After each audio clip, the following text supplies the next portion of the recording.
चीन के पहाड़ हमेशा से अपनी खूबसूरती, सरसब्ज वादियों और मेहनती किसानों के लिए मशहूर रहे हैं। ये का अन्य नहीं किसानों की है जो अपनी मेहनत और कुर्बानी से न सिर्फ जमीन को संवारते हैं बल्कि पहाड़ों को एक नई जिंदगी अता करते हैं। पहाड़ों के दामन में एक छोटा सा गांव था। वहां के लोदियों से खेती बाड़ी करते आए थे। सुबह सूरज की पहली किरण के साथ किसान अपने औजार उठा और खेतों के तरफ निकल जाते। जमीन पथरीली थी, रास्ते कठिन थे, लेकिन आने के हौसले बुलंद थे। वो जानते थे कि मेहनत के बगैर जिंदगी मुमकिन नहीं। गांव के एक बुजुर्ग किसान कहा करते थे कि पहाड़ सिर्फ पत्थर का ढेर नहीं बल्कि अगर इंसान मोहब्बत और मेहनत से उसे छुए तो पहाड़ बेजरखीज जमीन में बदल जाते हैं। ये है सोच लेकर गांव के सब नौजवान और बूढ़े दिन रात काम करते। वह पहाड़ों में छोटी छोटी खेतियां बनाते, पानी के लिए नहरें खोदते और दरख्ता गाते ताकि जमीन को सरसब्ज बनाया जा सके।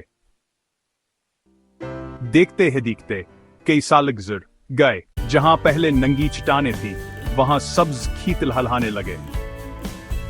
धान के खेतों में सुनहरी खुशबू फैलती, सब्ज चाय के बागात हवा के साथ झूमते और रंग बिरंगे फूल वादियों को खूबसूरत बना देते। परिंदे हर सुबह खेतों में खुशी से चहते और बादल पहाड़ों के ऊपर ऐसे ठहरते जैसे उन्हें भाया सहसन में सुकून मिल रहा हो। किसान अपनी मेहनत को देखकर खुश होते। वह जानते थे कि अन्न का पसीन हजायन है। पहाड़ जो कभी सख्तावर वीरान लगते थे अब जन्नत का मंजर पेश करने लगे थे। दौड़ दौड़ से लोग इस गांव को देखने आते और किसानों की मेहनत पर हैरान रह जाते। वो कहते कि ये सिर्फ खेत नहीं बल्कि किसानों की मोहब्बत और कुर्बानी का अक्स है। एक दिन गांव के बच्चों ने अपने उस्ताद से पूछा, उस्ताद जी, ये पहाड़ इतने खूबसूरत कैसे बन गए? उस्ताद ने मुस्कुराकर जवाब दिया, ये पहाड़ किसानों की मेहनत और दुआ से खूबसूरत हुए हैं।